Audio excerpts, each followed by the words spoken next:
Do we have John on? We don't have John on yet. Jim. Do you see him on? Unless, oop.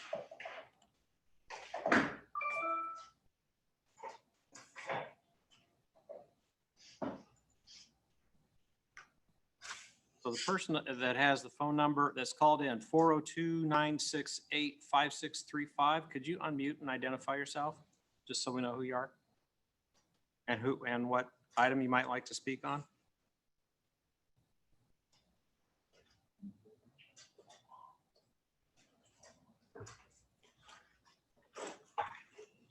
There's John. I just text him. John's in. He's coming. John's on. Yes. Yes. Excellent. Let's see. He added himself without audio, I think. Okay. Oh, there it is. Okay, so we are live on YouTube right now, right? Okay, so we will call to order the City Council business meeting for Thursday, August 20th, 2020. It is 6:02 p.m. Lindsay, would you please call the roll? Councilmember Lester, Here. Baker, Here. Reva, Here. Cool, Here. Livingston, Hang on. Here. There we go. Mayor Tom Phillips. I am here as well. So we do have quorum. Everybody's here, which is great. So this meeting of the City of Norwalk City Council on August 20th, 2020 is being held both in person and electronically. Governor Reynolds issued a state of public health disaster effective June 10th, 2020 that removes limits on gathering, but physical distancing limits are still in place. I issued a proclamation of emergency effective May 15th, 2020 that opened up our public buildings, but due to limits on physical distancing, it is impossible to completely hold this meeting of the City Council in person at City Hall. The city has recently installed new audio video equipment in our council chambers, so this meeting will be conducted both in person and electronically. As with all electronic meetings, there may be some technical glitches. We may talk over each other, and there could be a bunch of other issues that occurred during our meeting tonight. I just ask that we all be patient and respect each other as we conduct this meeting. For those on the Zoom meeting, you'll notice that your microphones are muted and that you probably can't unmute your mic. If you want to speak to an agenda item, please let us know when that item comes up and we'll unmute your microphone during public comment. You'll notice that you need to be allowed into the meeting tonight. If you are disruptive and after being warned, we'll remove you from this meeting and not allow you back in. This is what would happen with an in-person meeting, so it really isn't a change to our procedures. We are now streaming our meetings through YouTube. We believe YouTube provides the ability for a much broader audience to view our meetings, since you don't need an account to be able to view it. And the ability to comment to the YouTube meeting has been turned off, so we don't have a meeting going on within a meeting. We are recording this meeting, so please act accordingly. Finally, I'm only human, and I may miss recognizing someone, especially with the changes we've implemented throughout the pandemic. If that happens, please interrupt me via the chat box. I will not be offended at all if you do. So our next item on the agenda is approval of the agenda. Would anyone like to move any of the consent agenda items to the regular agenda? I don't want to move anything. I just have a comment when we get to it. Okay. All right. Hearing none, can I get a motion to approve the agenda? Motion. Second. Okay, I got a motion and a second. All those in favor, aye. Aye. All those opposed, same. And motion carries. Item 3, we have a dedicated work session. So this is a dedicated work session for mayor and city council. And this work session is expected to last 1 hour. After we are done, we will move directly into the council meeting. Jean, would you like to just say a few things for context on I would. what we're going to go I over? would. Thank you. Good evening. I just have a few quick items before we turn it over to John. One, we do have currently, the city has a bond disclosure policy that we adopted in 2016.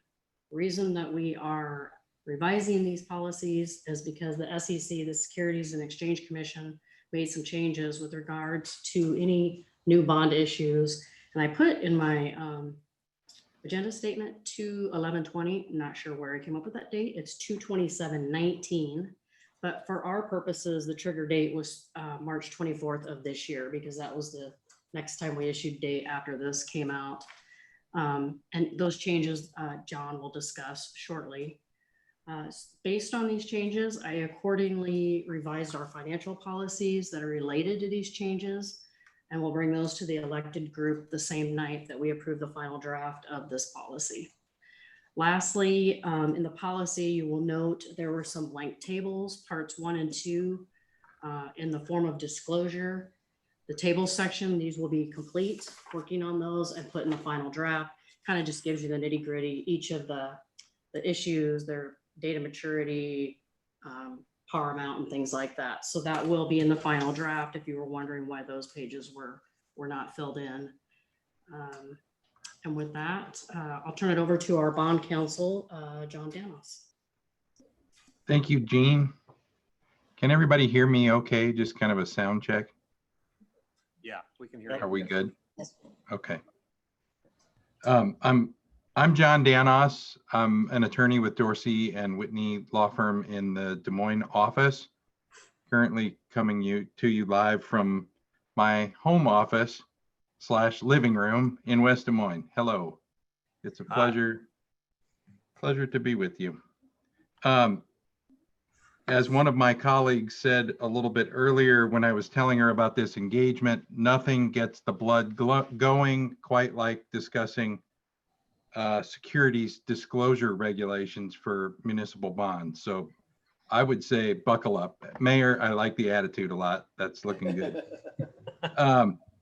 So in all seriousness, it's really great to be with you folks. I just want to spend a few minutes tonight talking about the bond issues that your city does and how federal securities regulations, like it or not, is a real and present thing with respect to those bond issues and with respect to fiscal life in Norwalk.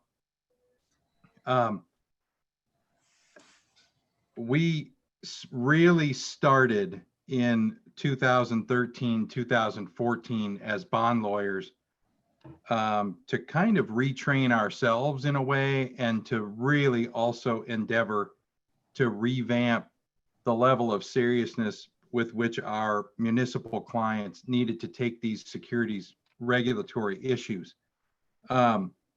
Let's think about this for a second. I want to put all of it in context. It's very important to me that you folks as elected officials understand what we're talking about. Your city can borrow money, right? Under Iowa law, you have authority under a variety of statutes to go out and enter into credit transactions for any number of borrowing purposes.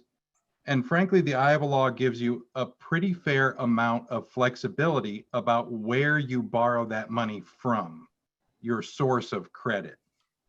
And if you were to look at your books right now, you're going to see that in the last decade, Norwalk has borrowed some money from local bank financial institutions. We call those private placements with an Iowa bank, right? You've done some small loans with local financial institutions. You've done some private placements with governmental lending agencies like the Iowa Finance Authority and the SRF loans that you've done for sewer related improvements or water utility related improvements. Those are two of the major sources of credit, local bank deals and governmental lending programs. There is a third, and that is the municipal bond market. And these issues we're talking about tonight, folks, they only pertain to the loans that you do as a city or the borrowing that you do as a city through the municipal bond market. Okay, why? Well, we have clear exemption for the private placement type deals. the federal securities laws are set up to really protect investors. And as such, when we go and do an SRF loan with the Iowa Finance Authority, the federal regulations are set up to look at IFA and say, you folks have millions upon millions of dollars of assets. You're sitting across the table from the city of Norwalk. You're sophisticated. IFA, we don't need to protect you. Or if we go do a loan with Main Street Bank and they're a financial institution with, $5 million of assets or more, the federal regulations are set up to say, that's a sophisticated lender. They can figure things out for themselves. But when we go to the municipal bond market, the regulations are set up to put some protections in place for investors, people out there who might choose to buy some City of Norwalk bonds and hold those in their investment portfolio. When we offer securities through the municipal bond market, we are bound by those regulations. The good news for us is that compared to the corporate world, right? Like we're all familiar to some degree with the stock market, yes, and Wall Street and all of that. Compared to those folks, municipalities issuing bonds in the municipal bond market get a fairly light touch on the regulations. If you were a corporation going trying to issue corporate bonds or an initial public offering of stocks, the mountains of regulations you would have to deal with, you'd be blown away. I would be blown away. In the municipal bond market, it's a fairly light touch, but there are some regulations we need to be concerned about. Primarily, these regulations revolve around the idea that we as a city have to make sure that the information that we put out to the bond market is truthful and accurate, that it is not fraudulent in any way, so we're not hiding the ball from people or misreporting things. And that if we are aware of risks that a bondholder might be taking by buying Norwalk bonds, we must disclose those risks. And in short, that's really the extent of the regulations. Now, how does that play out in reality? You can see a fairly decent outline of that in the policy that Jean has presented you with. Anytime you think about disclosure, financial disclosure for your city, there are two major components of that. I want to introduce you to those two components. The first of those comes up when you are selling bonds. Call it primary disclosure. And you'll see on page 2 of your draft policy, there's a header for primary disclosure. This is the disclosure that the city must do when you are working with your financial advisor to get a new issuance of bonds sold out to the market. Every time you are getting ready to do that type of sale, a document called a preliminary official statement, think of it as a prospectus, or if you want, think of it as an advertising circular, gets prepared, and that is what is presented out to the municipal bond market as the source of information about the bonds you're issuing and about the relevant data of the city's financial position as it might affect those bonds. That prospectus gets put together, and that is the first category of disclosure. That document, folks, is our Norwalk representation to the world. And so it's really important when that document is being put together, number one, that Gene and Luke and the folks on the staff have a real opportunity to dig in and to help review that. They are oftentimes asked to help provide some of the financial data that goes into that document and to review the sections that describe the bonds. But you folks at the city council are also presented that document. Your policy will say you should be presented with that document a week before you are asked to vote on its approval. And every time you, the city council, will be asked to vote to approve that document and to allow it to be released out to the bond market. It is the city's document. And again, the regulations are fairly straightforward. We have to make sure that that document is truthful, that it's accurate, that it's not misstating facts or misleading, and that if there are any risks that a bondholder ought to know about, that we're disclosing those risks in that document. We talk about risk. Most of the debt that you guys do is general obligation debt secured by the debt service property tax levy. It's very, very secure stuff with minimal risk to bondholders. But imagine, if you will, that the heinous storm that just came through Iowa had really, really, really hurt your town, and that you were anticipating mass devaluations by the county assessor on the property tax rolls when we come up on January 1 of 2021. And imagine that you were issuing bonds now and the assessor hadn't caught up yet with those valuations. That's an example of a clear risk that we would all be aware of, that the investors across the world would probably have no idea about, and that we would need to make sure we were disclosing in this primary offering document. So I'll stop there with primary offering disclosure and just again emphasize, when new bond issues come along, that document's going to get prepared. You will be presented with a copy of that document for review, and we hope that you will spend some time with it.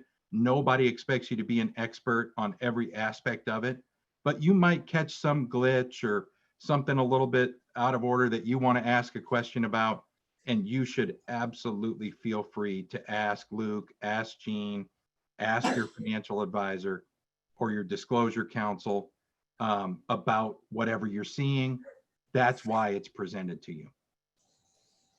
The other major aspect of continuing disclosure, or of disclosure, sorry, is continuing disclosure. And that's item 2 that you'll see on page 2 of the draft policy. Every time the city issues bonds out to the market, you make a promise. If the deal is over $1 million, and most of your deals are over $1 million, you make a promise to the market that you will do some ongoing disclosure to the market while those bonds are outstanding. The reason we do that, as weird as it may sound, is because the investors are out there buying and selling and trading Norwalk bonds, just like they might be buying, selling, and trading Apple stock. There are pricing issues, trading issues constantly going on while your bonds are outstanding, because the local electric brotherhood in Portland, Maine may have bought those bonds for their pension fund initially. They decide to get out of municipal bonds halfway through, and Granny Smith in Fort Lauderdale, Snowbird, decides she remembers her youth in Norwalk and she wants to buy the bonds, right? So because that trading activity happens over the arc of years while your bonds are outstanding, we are obliged under the securities rules to provide some refreshed updated financial information to the market. The good news for us, unlike the corporate stock market where they're reporting quarterly, this is focused on a once a year annual reporting. Gene, correct me if I'm wrong, but PFM is hired as your agent to assist with that. He's asking PFM. Yes, they are. Yes, Yeah. dissemination agreement. we And have with so them. you have, your financial advisor is hired to also serve in the capacity of helping to remind you guys to do the annual disclosure and helping you put the contents of it together. But it is important to know that ultimately they are just the city's agent. It is our obligation and responsibility to be doing that continuing disclosure.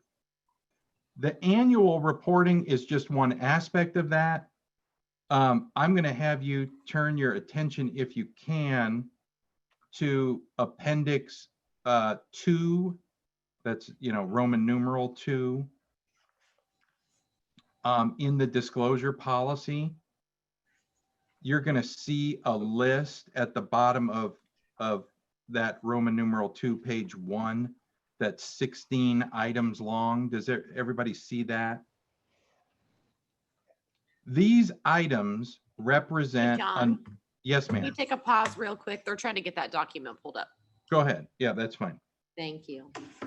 Just tell me when you're ready. Roman numeral number 2. Can I ask a question while they're pulling that up, John? By all means, please. This is Stephanie. So this is concerned with the officials, disclosure to officials.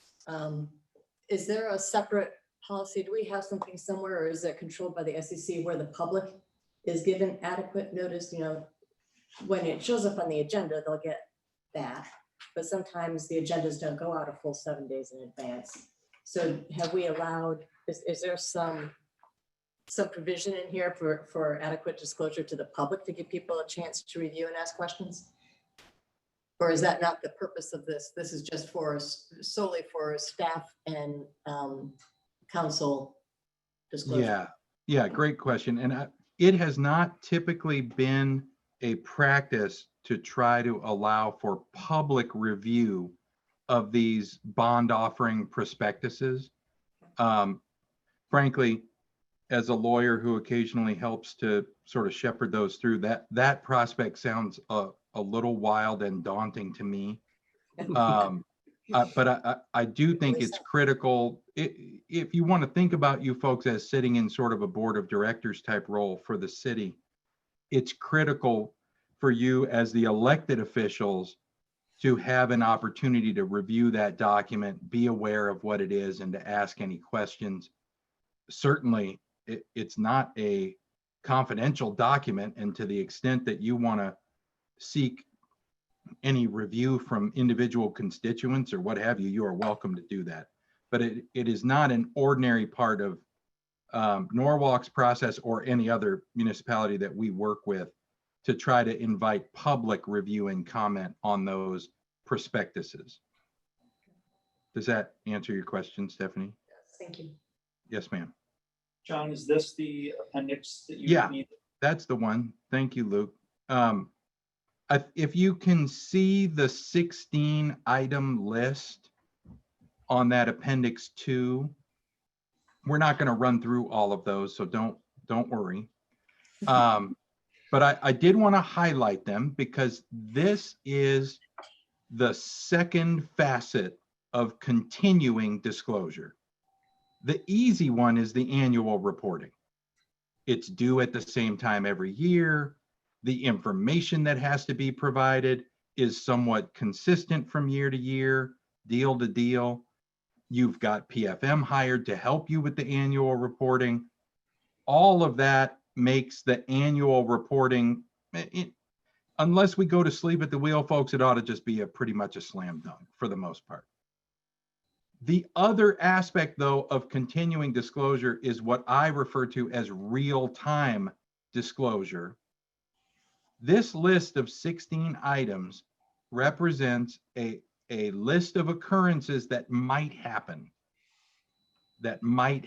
for any local government issuer of bonds that the regulators think are important enough that if they occur, we need to be reporting the occurrence within 10 business days. You can see that underlined in the paragraph above the list. Within 10 business days of when the event occurs. And so you can read through the list. Many of them, you'll have to take my word for it, have no bearing whatsoever on the bonds that you folks typically issue. But there are some that might come up. For example, item 11, rating changes. If Norwalk, let's say, were to have an upgrade in your rating, which you ought to because you're wonderful, right? It should just be A plus plus plus plus plus all the way. So let's say it goes up. It gets even better than it already is. Well, you can see from this list that a rating change, whether it's up or down, either way, that's the type of event that we are obliged to let the market know about. And so we would need to catch that it happened, and we'd get the notification from the rating agency. And then within 10 business days, we would need to be posting a notice out onto this Emma. It's a website where all of the information is housed. It's a really good read, by the way. If you're suffering from insomnia, I highly recommend it. That posting would go out onto Emma. A couple of these are brand new, and that's the rule change that Gene alluded to. Items 15 and 16 are, lucky us, they're new items that the regulators have added to this list. In particular, I want to highlight item 15 for you. Item 15 tells us that if the city enters into a non-bond market financial obligation, like an SRF loan or a major TIF rebate type of agreement, or a bank loan, or a lease purchase agreement for some equipment, we need to be taking a look at that financial obligation, figuring out whether or not we think it is of a big enough size that it might be material to investors. And if we consider it to be material, then we need to be reporting the salient details about that financial obligation out to the bond market. Before that rule took effect last year, things like an SRF loan would never get reported out to the bond market, even though it might be a $10 million deal or what have you. So this rule change definitely has an impact, and it behooves all of us to kind of keep in mind as these things come across the city council agenda, that when we're approving those types of new loans or leases or TIF deals, what have you, that we should be circling up the wagons, and Luke and Jean do a great job of this, and consulting with Suzanne and consulting with us at Dorsey to figure out whether or not a filing needs to be made. So those folks are the two major aspects of continuing disclosure. You've got your annual reporting and you've got your real-time reporting, which again, in my estimation, is the one that's probably a little easier to miss things. And it does require some fairly quick action because of the 10 business day requirement. The final point I want to make, and then I'm happy to field some questions, but the final point I want to make about disclosure is that, like it or not, the regulators take this stuff seriously, and we need to as well. We have clearly had the regulators go out of their way to bring action against issuers that I would say are of a similar size or even smaller than we are at Norwalk.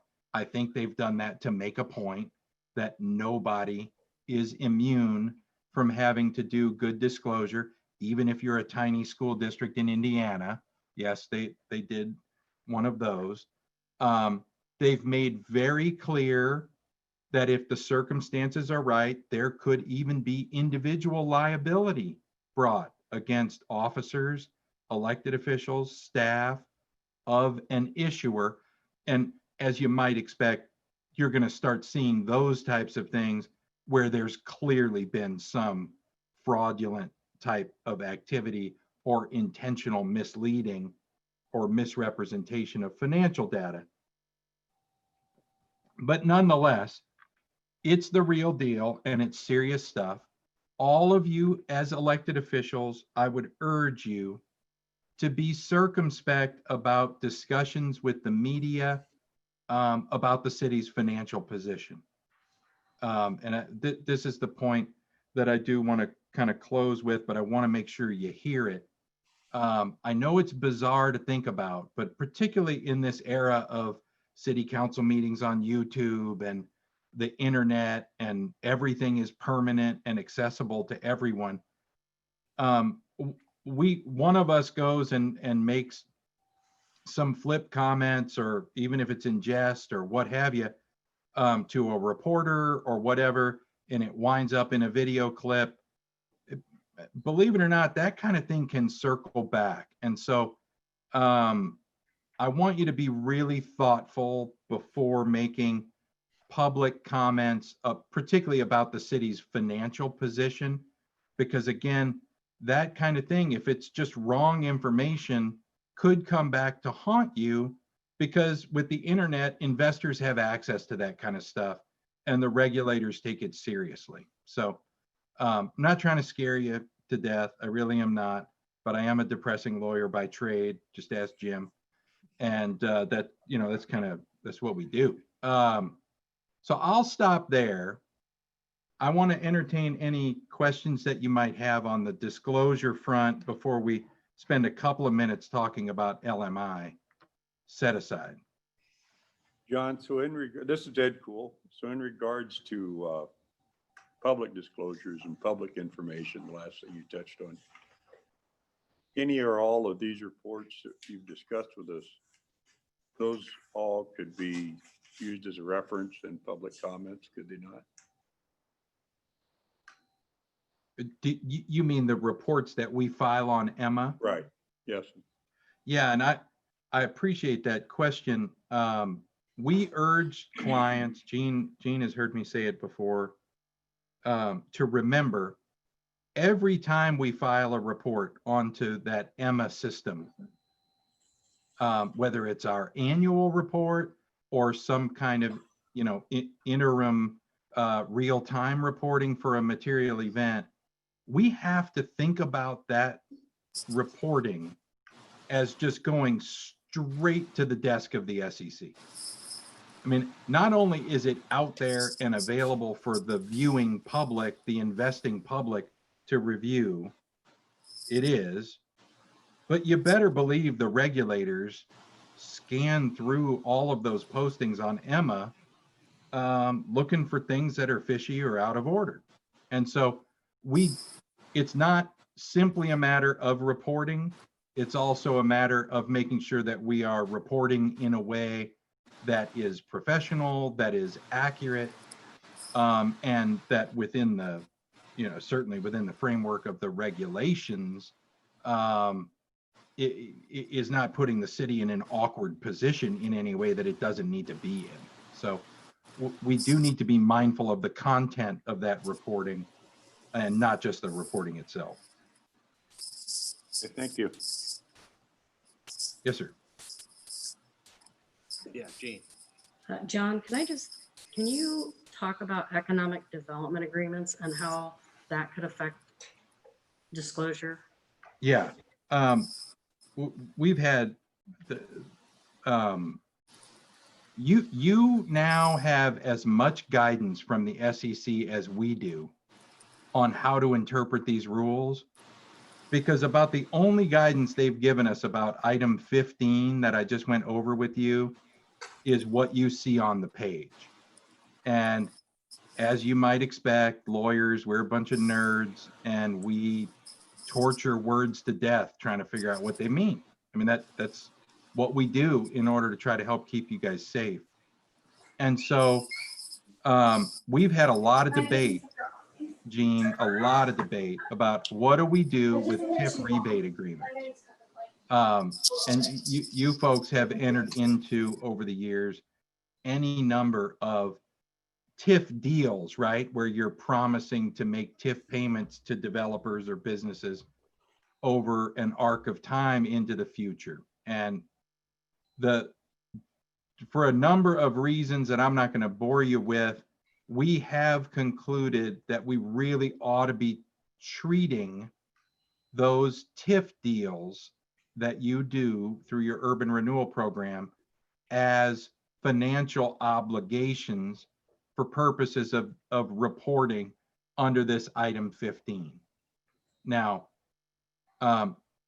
whether or not a particular deal will be considered material is largely a function of how big of a deal is it. If you do a TIF rebate and the business is going to get $150,000 over 10 years, with the size of your budget and the size of the bond issues that you do, I think it is quite reasonable for a deal of that size for us to determine investors really don't care that you've entered into a deal of that size. Make it $1.5 million deal, and I think the coin flips, and we're going to be calling that material and urging you to cause it to be reported. So, but the key is every time any of those TIF rebate arrangements are being executed by the city and the developer or business, we ought to be having a quick conversation about whether or not you should be reporting that out to the market. Do you expect, this is Brian Baker, do you expect future statements of clarification as far as materiality and something that gives a little more information about what needs to be reported? No, and I think that's an educated, I think it's an educated expectation of just consistently being disappointed, because this materiality concept is something that's been floating around in the municipal securities disclosure regulations since I started doing this. And they are just resolute that they're not going to define what materiality is. It's whatever the reasonable investor might think is important is the standard. And I don't know. So we do our best with them under the facts and circumstances that we're given. And we certainly try to, whenever we can, err on the side of being safe, but also err, if we can, on the side of being efficient as well. So. And then wait for a judicial precedent. Yeah, yeah. And, you know, we keep trying, we keep hoping that we'll get something out of the corporate world because there are contexts in which they have similar materiality standards. But one of our Supreme Court justices for the United States once said, yeah, obscenity, I know it when I see it. I think that's kind of the way we have to deal with the materiality standard as well. So.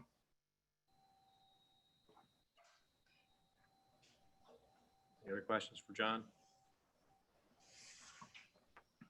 All right, John, how about we move on to LMI housing? Yeah, and I promise I will be briefer on this one. So a little bit of context, right? The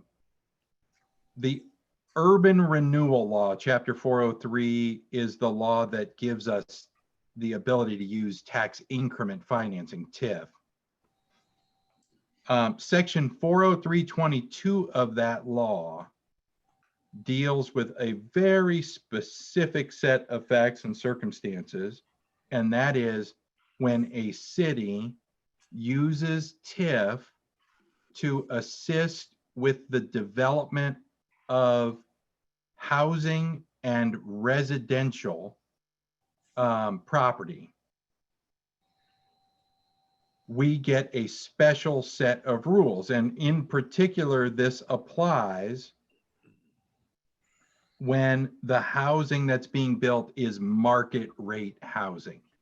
And by that, I mean housing that is not somehow subsidized or otherwise considered affordable to people of low and moderate income. And one of those special rules under 40322 tells us that if you use TIF to help with the market rate housing deal, you must also set aside a corresponding amount of money to go into a designated fund earmarked for helping people of low and moderate income in the community with their housing needs, right? So if you're going to use the TIF to help with the housing on the hill, you also must come up with and set aside some money to help people of lesser means with their housing needs. Now, how much? That is a county-specific percentage that represents the number of low and moderate income households in the county relative to the overall population. And so it's going to vary, right? You might have one percentage in Warren County, another percentage in Polk County, and it varies from county to county. It will also vary, the percentage, from time to time. For example, the 2020 census data is going to be anxiously awaited. And my hope is, because we need updated numbers, is that we're going to get updated county percentages on this LMI front, sometime here in the near future, because the percentages that we've been working on really date back to 2010. So let's just pretend that your county percentage is 35%. If, just to illustrate it and make it sort of easy to understand, if you spend $100,000 of TIF helping to put in a lift station for a new market rate housing subdivision, and your county percentage there is 35%, then your low and moderate income set aside requirement for that deal would be $35,000, right? 35% of $100,000 equals 35 grand. Interestingly, that money doesn't have to come out of the TIF. You can carve it out of the TIF. That's how you've handled it typically in the past. That's how most of our clients choose to handle it, but it's not mandated. The money can come from any source, the general fund. If you were lucky enough to already be working on a low and moderate income housing program where maybe you had some grant money or some local match money that you were already kicking in from another source, you could satisfy your LMI set aside requirement that way. So those are the basic mechanics, and you just need to know, unless you're dealing with a blighted type of area, which you guys are typically not going to be dealing with, if the city is helping out with new market rate housing development and you're using TIF to help support that, you're going to continue having some degree of low and moderate income set aside requirement. That's where the money comes from, right? And why you have to put it into that earmarked fund. I think the bigger question that folks like you at council tables typically have is, what can we do with the money, right? We've accumulated it. We've obeyed the regulations. We've done what we were supposed to do. What can happen with that money? You'll see You guys already have, and it's a good one, an LMI housing policy that's been prepared. I think it's available to you right now for review, and I'm certainly not going to run you through that word for word. You folks can parse through it as you need to. But I did want to share with you a little bit anecdotally of some of the major types of expenditure areas that I see my clients engaging in with this LMI money, just to try to help give you some idea of the range of things that it can be used for. First, the money can absolutely be used for any kind of direct assistance programs to people of low and moderate income, as long as there is a connection to helping them with their housing needs. So whether it's residential utility billing assistance, down payment assistance to try to help get LMI folks into owner occupied situations, rental assistance, home or dwelling improvement types of assistance programs, any of those, the law is quite clear, are A-OK as long as there's the connection to housing and as long as we're doing some kind of income verification with the beneficiaries. And of course, that's the touchy part, right? Nobody enjoys the idea of having to do income verification to qualify people, but that would be a requirement really with any kind of direct assistance program. Gene and I were visiting about this. I know you've got some history of it, so I will mention it now. It is also perfectly okay to use this money and collaborate with other entities that might already be in the business of helping people with housing needs, of providing assistance to income challenged folks, what have you. That's fine. And we've had clients that have wanted to do direct assistance types of programs, but wanted to keep the city officials out of any kind of income verification. And so they've wound up partnering with other local or regional entities and allowed those already existing social services entities to do the income verification. And the city would provide the funding, and you'd probably enter into some kind of a contract with that entity to make sure the funds are being administered for people in your area of operation and for the purposes that you want. But you could certainly accomplish a direct assistance program through collaboration with another entity. Some of the other purposes that we see the money spent for would go more towards what I call direct project development types of costs. So, you know, you get a phone call from a developer who's building multifamily housing, and they've applied to the Iowa Finance Authority for low and moderate income tax credit money. And that program, the tax credit, they require some form of local support, local assistance in order for the developer to get the tax credit. Accumulated LMI money would be a slam dunk way to provide local match on a deal like that. It's going to be subsidized housing. The developer is going to have to do the income qualifications before people move in. And IFA is the one establishing that it's affordable. So all of that is A-OK.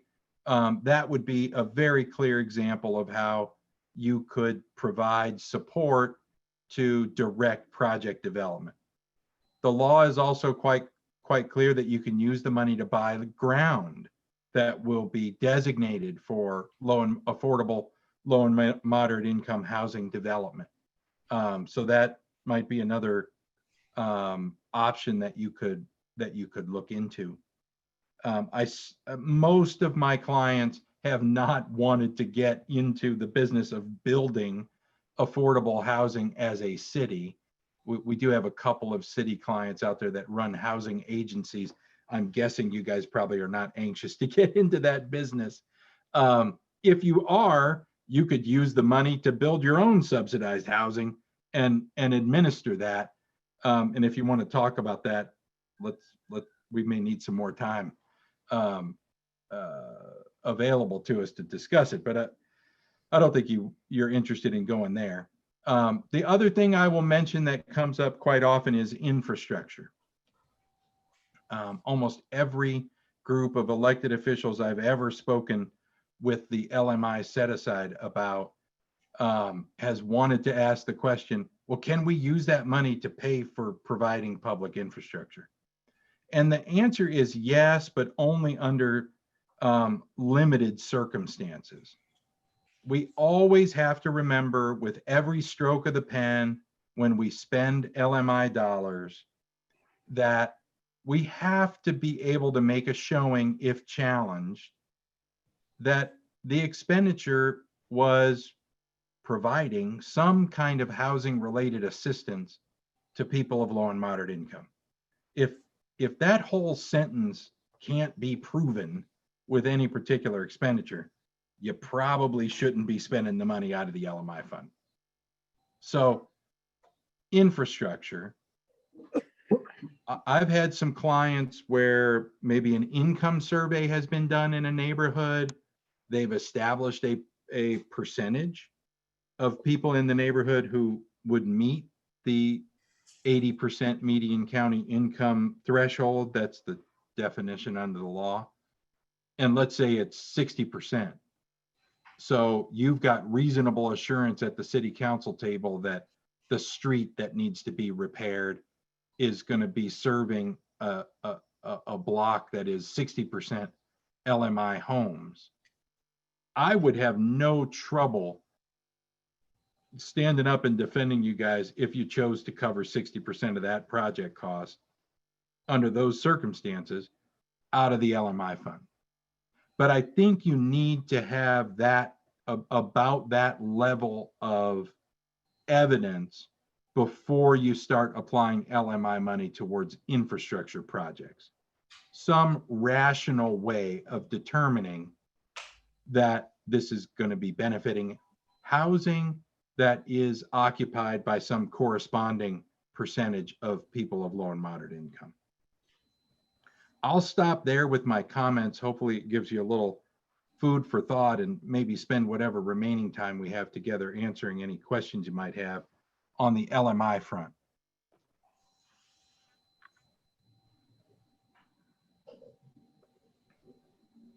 Anybody have questions? He's already answered mine.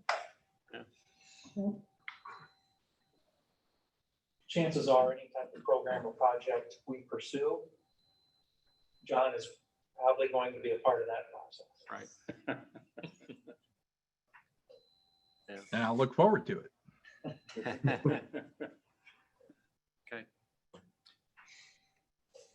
Well, if there's nothing else, then John, thank you very much for educating us tonight. Of course, Mayor, thanks for having me. Oh, Appreciate yeah, it. we appreciate you being here, and it's good to see you again. Nice to see all of you. Stay well. Yeah. Yep, Thank you you. too. Let me know how we can help. Have a good All night. right.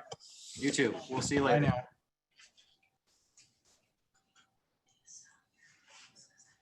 Okay. Our next item on the agenda is welcome guests and public comment. Thank you for being here on our Zoom meeting tonight. We'll open up. If anybody wants to speak, please indicate so in the group chat or raise your hand or something, virtual hand. For non-agenda items, we'll give you a 3-minute time limit. We can't take action on those tonight since they aren't on the agenda. Also, if you'd like to comment on any item in the consent agenda, now would be the time. So do we have any takers on public comment for tonight? Mayor, there is one phone number on here, 681-8482. Yeah, Do you know who that is? do not. I'm gonna unmute. Okay.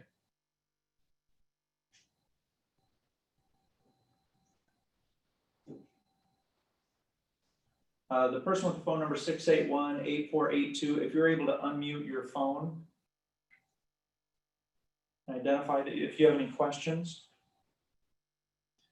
It's Steve Mosley, never mind. Okay.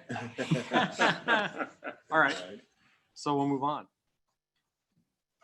Item 5 is consent agenda. Let me unmute Jackie. Jackie, what you got to say? Thank you. I had originally asked that G, I had sent an email asking G be removed from the consent agenda, and tonight I passed on that. I just wanted to comment on that. I think this is a big deal, G.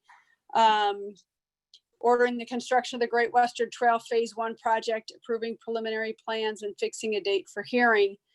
That Great Western Trail is a huge deal in our city, and I know going forward, it will get more than a consent agenda attention.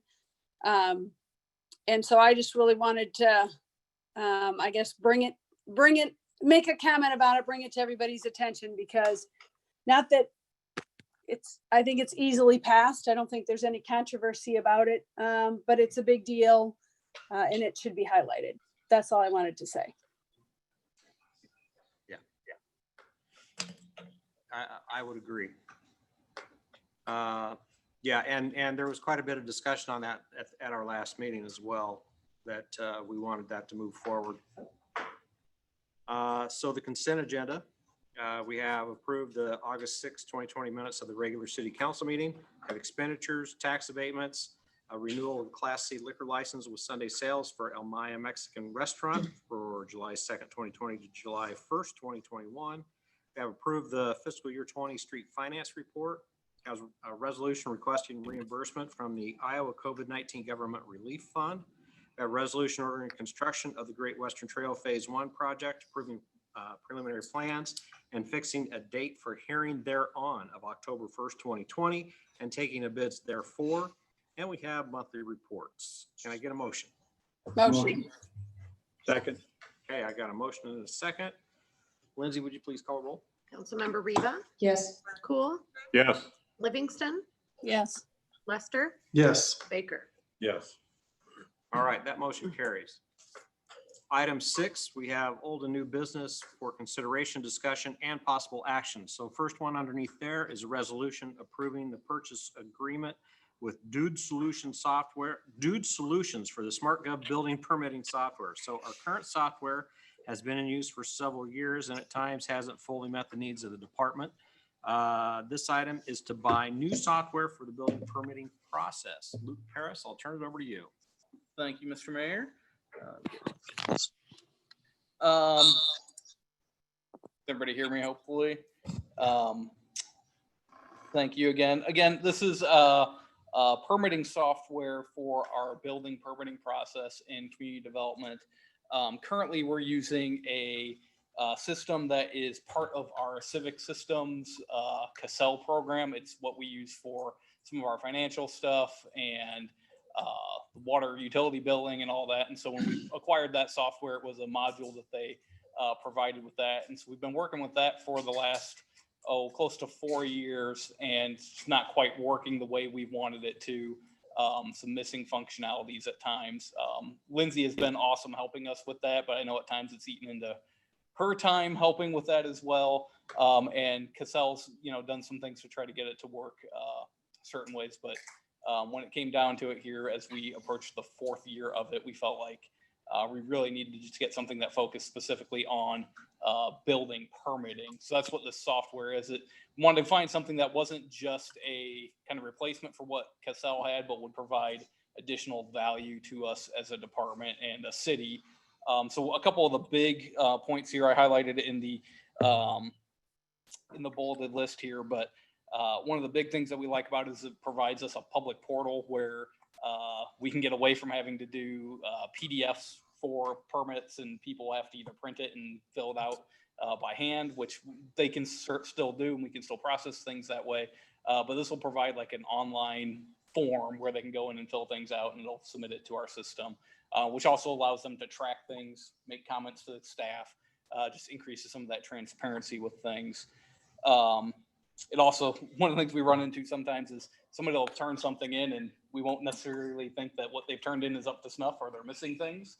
And so this will provide some checks against that where you've got to have all your ducks in a row before you're submitting to staff. So that way projects will keep moving, but also it'll keep us more efficient as staff. Again, a lot of it's just going to digital things. It's cloud-based software, so we can work remotely when we need to, which would have been a big benefit during all this COVID things that we've got going on. So that'll be helpful as we switch over to that. It also lets us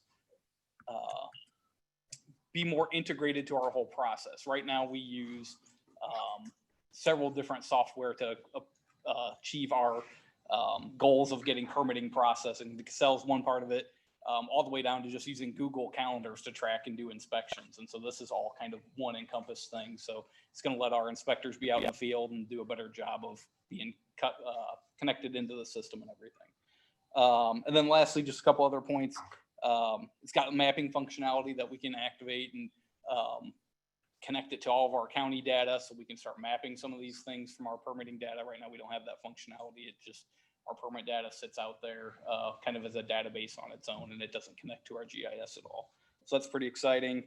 Oh, and then on the code compliance side, in addition to doing the permitting stuff and a public portal for that, there's public portals for submitting nuisance compliance, and it helps automate a lot of that stuff. So if we need to do notices for somebody, it's just kind of all automated in that system. And the same thing, even when we're doing like on the planning side, doing rezonings and things, we can just auto generate public notices for folks within a certain area.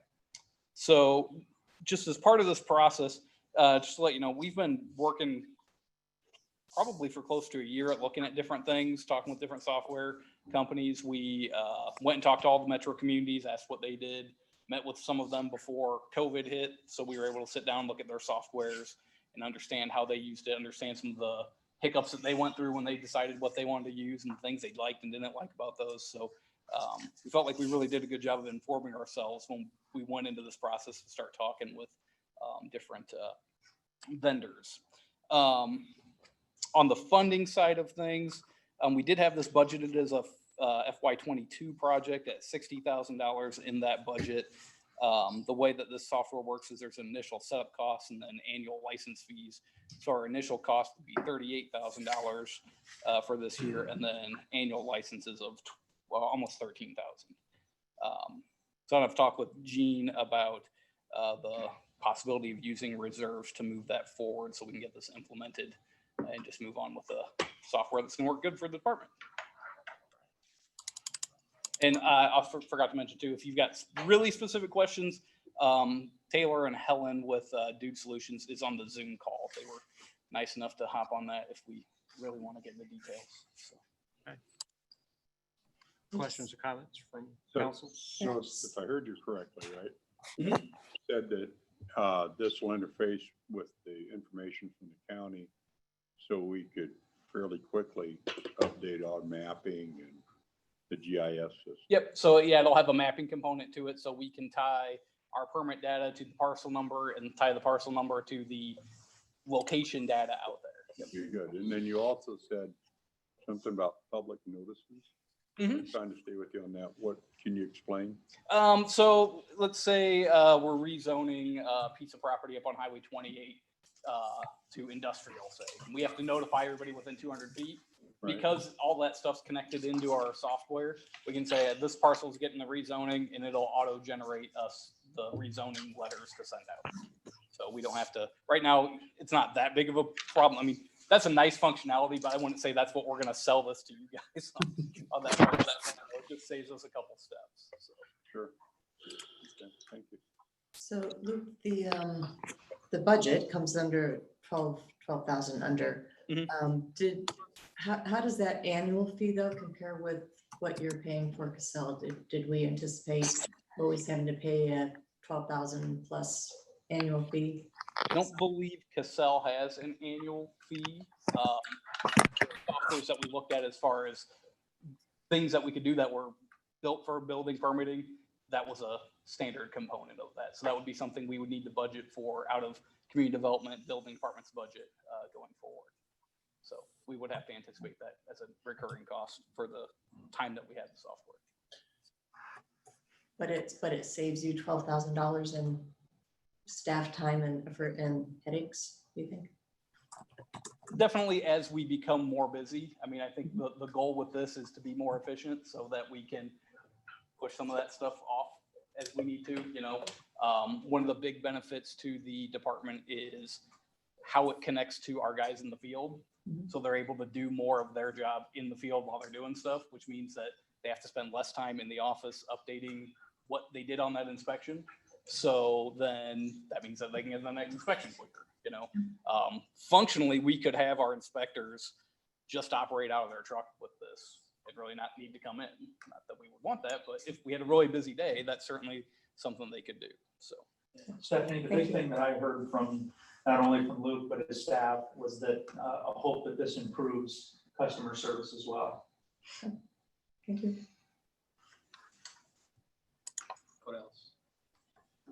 And again, you'll check with our engineers to make sure that it'll tie in for our comprehensive plan, all that. Yep, before you- I don't have any concern about that. I think, Good. you know, any of that data that we need to pull out of the system like that, it's a pretty open system as far as being able to run reports and things. And part of the setup process for this is they'll help us figure out what reports we want to be able to generate, so that, I mean, we might have a custom report we want to do at some point. We'll need to figure that out, but they'll help us figure out our standard reports that we're going to generate every month, and reporting we have to do to census. And a lot of that data that we put into our comprehensive plan is just going to be that same type of stuff. And their name is really Dude.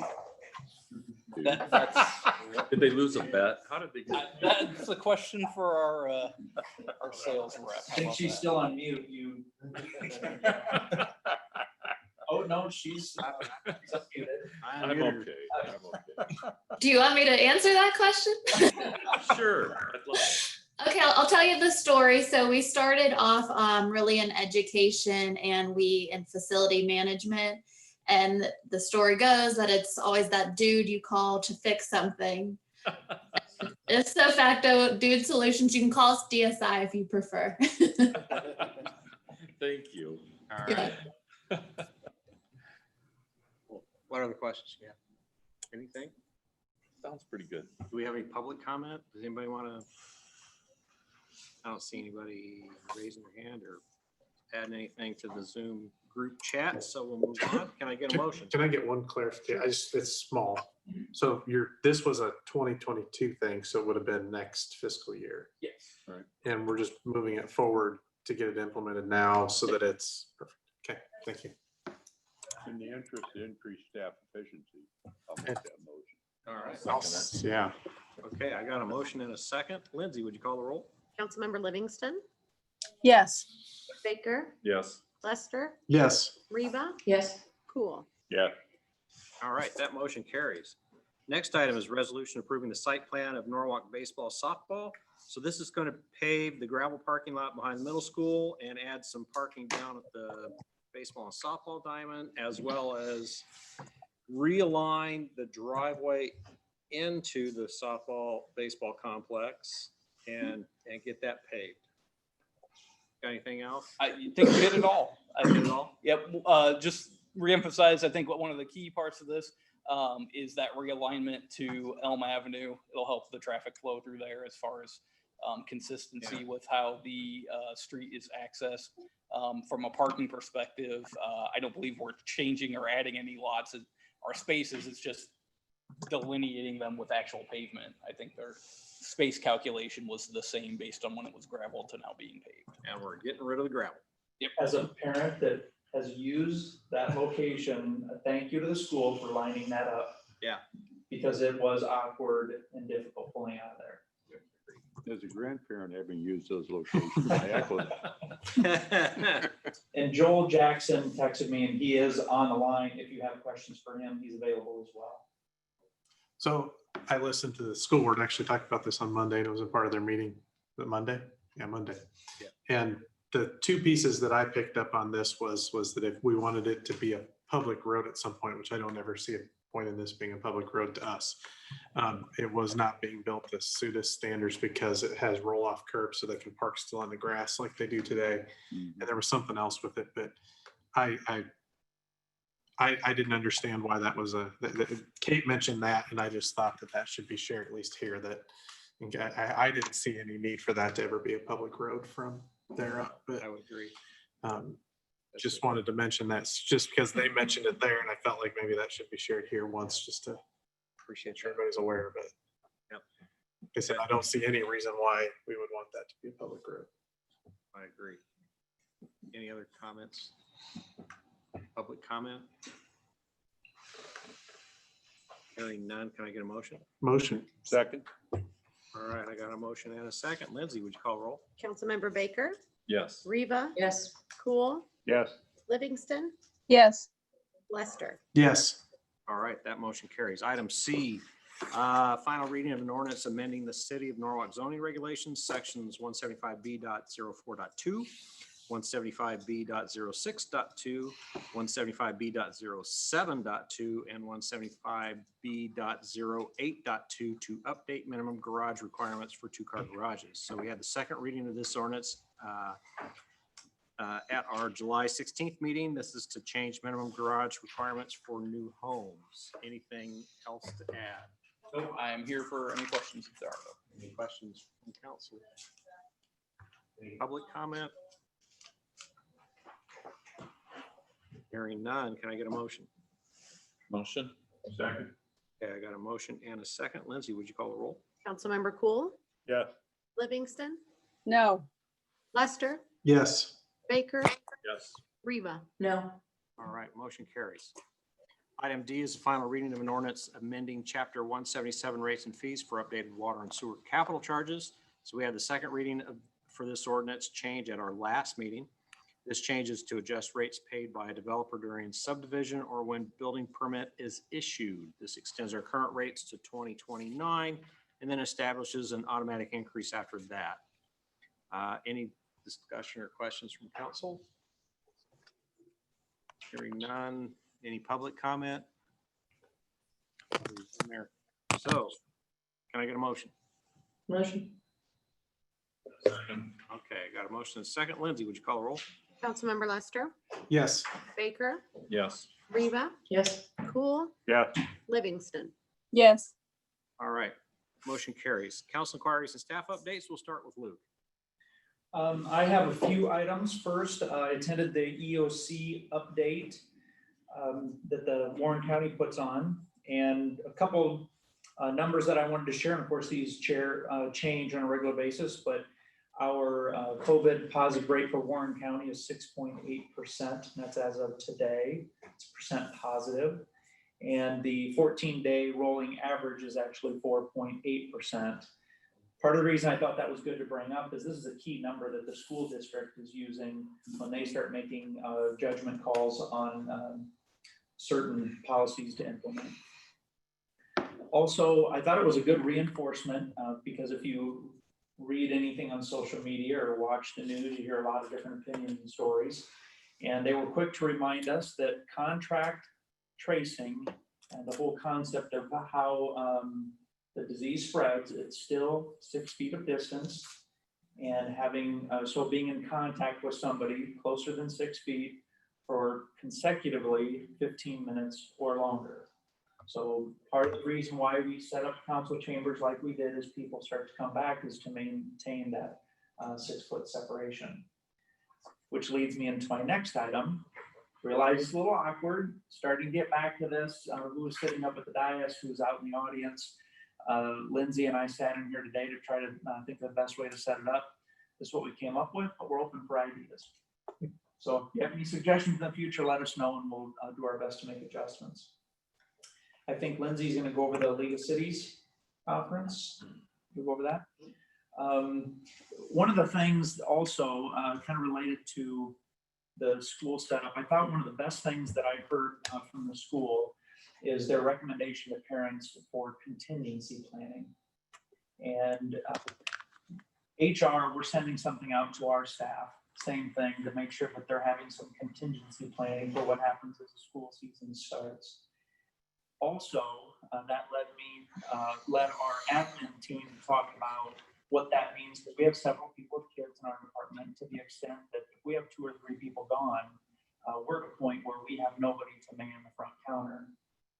So part of our contingency planning at City Hall is we do realize that there are certain situations that could come up that we again end up short-staffed. And we just want council and the public to know that if we find ourselves in that situation, we may have to temporarily do some distance business again, where we may have to shut down City Hall. We've done a good job being able to maintain it being open, but there is the possibility that that can happen. So we'll do our best to, of course, inform the public and inform all of you if and when that situation were to come up. Let's see. That's all I have. All right, Brian. I've had a lot of real positive comments about the trees and picking them up and all of that. It's been very positive. Great. Wayne's doing a good job. Or I mean, all the public workers are doing. Yeah. Good. Thank you. Stephanie. Nothing except Luke, on your seating council idea, you might want to consider moving like this table, the other one, to where these chairs are here, and bring a microphone over, because none of us are actually on the camera thing. So then I think we could have everybody who's actually in the room on the camera, if that's important to Lindsay or whoever. Yeah, I think so. We can move some things around up here, at least at the table there. Okay. Good idea. Lindsay. Just the League of Cities conference. I sent you all an email today letting you know that it will be virtual. It's September 16th through the 18th. So I sent you the link as well. If you want to sign up for any classes, just let me know and I'll get you signed up. It's $50 if you sign up for 1 or 12. Okay. Awesome. Thank you. Robin. Talk louder. Come on up here. You want me to come on? If just so that people on the mic can hear it. It's really, They will be able to hear. it's very Really? clear. I could hear her. Go for it. Okay. Just an update on Highway 28 trail crossing, the new trail section pavement, grading should be done tomorrow, and pavement should start Monday, be done by Tuesday. Pavement markings across Highway 28 should then be done around August 25th. So they're moving along on that project, and looks, I mean, you can tell they're there all the time and they're working quick, so that's nice. We're working on staff schedules for the aquatic center for end of season. We just have a lot of kids that are in sports, and so we're running kind of thin. But between Shanice and I and the staff that we have, we're keeping it open. So we'll continue to do that. Just kind of post things on our Facebook page and send out through Gov Delivery. Should we have to close for the year, we have a different or revised schedule. And then just a reminder that September 1st begins our annual maintenance out of the complex for the baseball and softball fields. All of our teams will be done practicing the end of August for baseball, softball, and ICUPs will come out and do that work. Same time that we're doing the East Parking Lot project. Cool. That's it. All right. Great. Jean Bosch. Good evening. I just had a quick update. We're very excited to be rolling out the library's new website. We have had some positive feedback so far, and I will send the link out to you, but if you want to take a sneak peek, it is norwalklibrary.org, and I'd be glad to answer any questions or take any feedback about it. We're very excited about it, as I said. Thank you. Holly. Hi. So some of these updates that I'll run through here, you probably read if you guys saw the public update that I wrote up and Shelby put out on social media and the website. Basically, just every once in a while, we try to write up a pretty comprehensive update on all of the different development projects that are happening for just to kind of simmer down some of the assumptions and guesses and rumors and all of that seems to happen every once in a while. About every 6 months, things get a little crazy out there. So we did update everybody. We had mostly pretty good comments besides a few wish list items that people like to throw out there.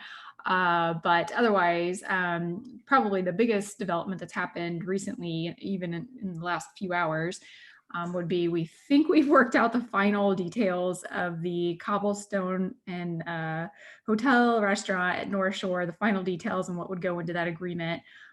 So very positive there. So the plan now is we're planning to, at the same time, bring the former development agreement that's expired that we have with road contractors at North Shore. We'll rescind that at the same time that we would enter into a separate whole new development agreement with the cobblestone developers for the road that services just their portion of the commercial parcel, that first parcel that goes into North Shore. So then what we would do in the future is if the road contractors or North Shore development in general, if they come forward or we're able to bring another commercial development on an additional commercial parcel within North Shore, we would do a separate development agreement to continue that road with either that new developer or road contractors at that point. So what we're looking at, this should be cleaner. It should be a lot more simple. I don't know, Luke, if you want to throw that map up or not, or we could wait, but this would just address just the portion of the road that would serve that hotel. So it should be nice and simple once we get moving forward with the legal agreements. Luke, did you have anything to add Are on you that? talking about the map that I just sent out to Steve today? Mm-hmm. For the TIF area? Yep. Throw it up real quick. Mm-hmm. So just as a kind of a quick reminder, I know we've talked about this a lot, so you guys are all probably really tired of hearing about it, but the former development agreement, technically the existing one that's still, that we still have, but it is expired with road contractors. Essentially, we agreed as a city to pay for half of the road that would service the commercial parcels in North Shore. It would stop before the residential parcels started, and we would pay for that through the TIF that's created from those commercial developments. So that's expired. And again, like I said, we would just address this first highlighted TIF area here that Luke has highlighted. So it should be, we're hoping, a fairly decent process once we get rolling here with bond council next week. Does anybody have any questions on that development, where we're at with it besides this? And Holly, I do want to clarify, that actually doesn't necessarily even need to include the road. It could just be the parcel, because we can expend those TIF dollars outside of that TIF area. I'm glad you got something moving there. No doubt. Lord, everybody pray. Just keep praying. That's all I'm gonna ask. So the cool thing about that particular development in parcel 2 would be that that would actually get us our monument sign because of the easement that we would need from the developers. So someday we might look like a real city from the start of our boundaries. And then also Culver's is back on the table, which again, very positive. Yes, it's number 2 out of 3. We've talked to 3 different Culver's franchisees, but number 2 is back, which is great. And looking in the same kind of general location as the first one. We're meeting next week with their builders. So again, everything at this point with commercial development is just all based on timing with the weirdness happening in the world and building and land costs. So if we can just hit a little sweet spot in there somewhere before things get crazy again, we might get another restaurant. You know, we're excited for Mahalo's opening. They've been finishing their build out in their end cap there. If you guys have seen that going on, getting pretty close. The broker said they're still looking at hopefully opening early September. But again, it just kind of depends on the builders' schedules, how fast they can get it done. And then we have our cooperative meeting coming up between the school, the city, and the sports campus developer. That's also been moving very positively forward. So when we meet to kind of determine between our 3 entities, if we're able to make this, you know, large futuristic project work together between the 3 of us, it'd be a great thing. So again, fingers crossed. And other than that, I just wanted to give a quick update. Maybe Luke, you wanted to say something about this, but Luke and I met with the vice president of Michael Foods a couple of days ago. He was coming through the state, checking on their other plants. It was a really good update. He just told us kind of how the company as a whole is doing, you know, not just locally here in Norwalk, but Iowa, the country, their international presence. And it was really interesting to kind of find out what all large companies are going through because of COVID and all this other you know, crazy business. Just even something as simple as, you know, because the supplier, the type of material that goes into making masks, the same material that goes into making hairnets. So something as small but important as these large, food industry companies can't get hair nets as needed. I mean, there's all sorts of just very interesting pieces to the supply chain that has disrupted a lot of things that they're trying to do. With that being said, he was very positive that they're hanging in there. They have a good budget. They are sitting really well. What it's doing though, it's going to delay their next line. They were planning to open up their third line actually back in the spring. They were ready to do that. And so of course that's going to be delayed, but they're holding on to their set number of full-time employees. They're still working their 2 lines that are open. And then they're just trying to shift what they're doing to fit the market because everything's changed. So the hotel industry, quick serve food, schools, everybody that they service, everybody's got a different model now. So they're just trying to adjust to that, but they're hanging in there and doing pretty well. They have no problem with, just playing a little bit on that third line. They're not going anywhere. So that was positive. We're glad that we met with them. Luke, was there anything else that he said that you wanted to touch on? No, I think you covered it well. I was just very impressed that they took the time to think to come here. It's not like his office is down the street. I mean, he had to make a specific effort to reach out to us and come in and explain where things are at. So that says a lot about that company. Right. Yep. No, it was good. All right, thank you. Gene, further. We got our loss distribution estimates today from the state. I was a little concerned because the Metro Finance Group was talking about how much lower theirs was than budgeted, but Polk County has a lot more retail than Warren County, and ours came in about 160 higher than we budgeted. So Good. super happy about that.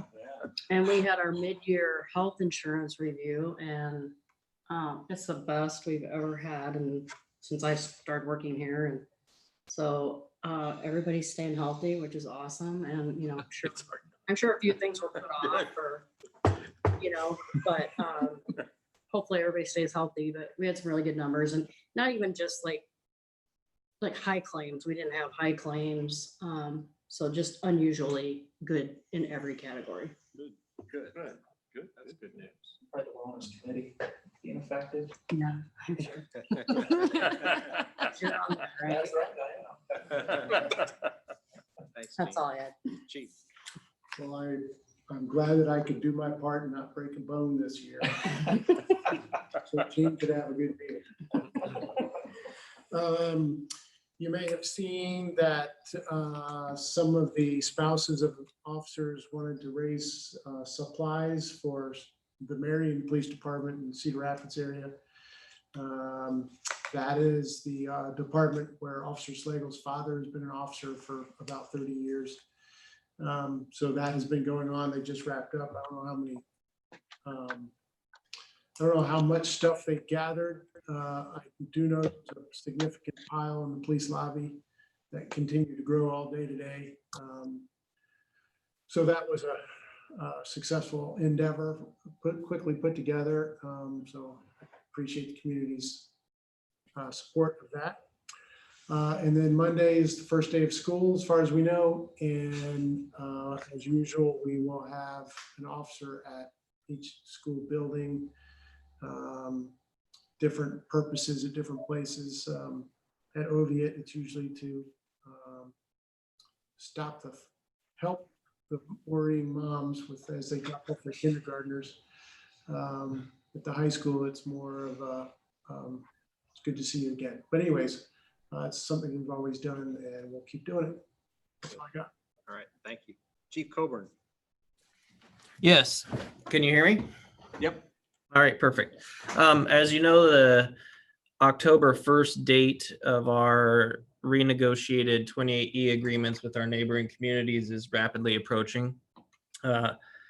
A week or 10 days ago, we were notified by mail that the Indianola City Council had approved to dissolve the 28E agreements between the city of Indianola and the city of Norwalk. So that was not unanticipated, but the city of Cumming agreed to our terms. So we'll be orchestrating authoring a new 28E with them to start in October. And North Warren has agreed to the terms of our proposed agreement as well. We're still waiting on some of the other cities to come through, but we're actively working on that. So that's all I have. Thank you. Luke Paris. Yes, couple things, our development keeps going on pretty well. There's grading work going on out at, the two Blooming Heights sites and the Timber Ridge site we approved by Silverado, so good stuff going on there. We've gotten some new submittals in for additional phases of Blooming Heights, or not Blooming Heights. I'm sorry, Luke. Can Can you hear can you get closer to a microphone? There's a Yeah. little bit of an echo and it's a little bit hard. Thank you. There we go. That's better, thanks. So just to update on development stuff, the Blooming Heights neighborhoods are underway. The new Timberview or Timber Ridge development south of Timberview is underway on the west side of town. We've got a couple new proposals for Brody's Landing, was the other one I was thinking of, on the east side of town. So development going on everywhere. And then up on Colonial Parkway, that parcel that's between the park and Lafredo, we've received a site plan for that with kind of 3 different uses that would fit in there on kind of a different complex type thing. So a couple office warehouse type uses, and then a climate controlled storage system building. So so we'll bring those forward once we're done with our review with those. All right. And then the other thing I wanted to mention, when we were talking LMI earlier, just kind of reminded me of a couple of years ago, we'd done, some zonings with smaller lots with an idea that, not necessarily that it's LMI, but that, maybe those would be some more affordable type units below the $300,000 price point anyway. And so some of those are starting to build out now. So I got on Beacon and was just checking price points, and they're just starting to roll in with some of the price data to Beacon. So Hughes Century Crossing, the residential that's going up there, if you've not driven up there, it's turning out to be a kind of neat neighborhood. There's probably 12 or so houses going on, and the ones that have sold were in the 250-ish range. I think the cheapest one I saw was like 245 all the way up to about 280. So I think that's kind of in the realm of what we were thinking we could get out of a 50-foot lot. So that seems to be going pretty good. And then the Arbor Glen, the private street development that's over there south of Pine and everything, those are going for about the 215 range. So those are a lot smaller lot. I mean, they're narrower, but they're also not as deep, and they're on a private street. So anticipated that those would be cheaper, but seems like those projects that we approved with the goal of trying to get some more affordable type workforce housing seem to be hitting that mark for now, at least. So Is the climate control, is that refrigeration? Not freezer, I assume. no, it's like storage units, but it's indoor. Okay. So it's all climate controlled, I guess. So you don't have the storage locker out in the middle of nowhere. So Might have to move. So home. All right. that's all I got. Thank you. Thank you. Ed. We didn't have a Metro West Waste Management meeting this month. It was canceled. Also, I wanted to echo Councilman Baker's comments about the public works folks and removal of all those trees. And I did hear a lot of compliments about it, particularly from folks who live up there in my neighborhood. So that's appreciated. And I just wanted to comment that I'm glad to see some progress being made toward that sign, community sign. Yeah. Because I hear so much about that at home. It would be really nice to be able to accomplish that at some point. But other than that, that's all I have, sir. All right. Thank you. Jackie. I don't have anything. Thank you. All right. Thanks. David.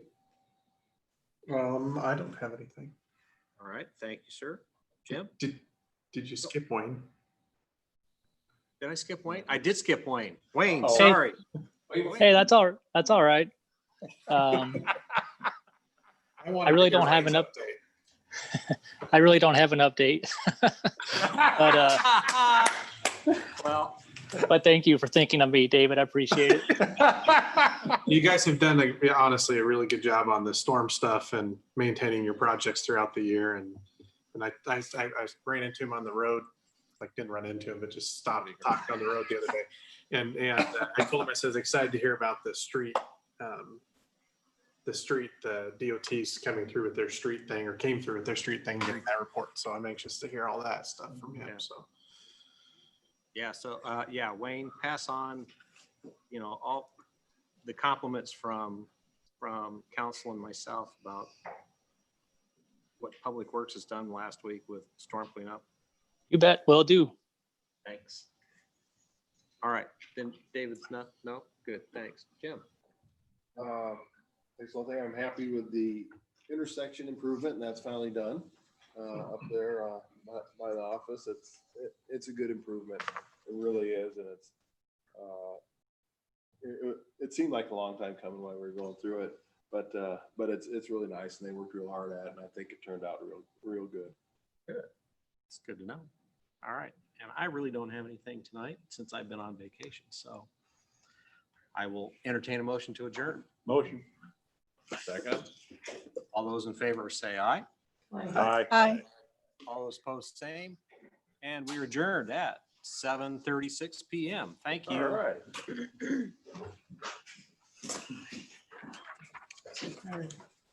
All right. It'll be interesting sometime there. Work on what sort of stuff it is.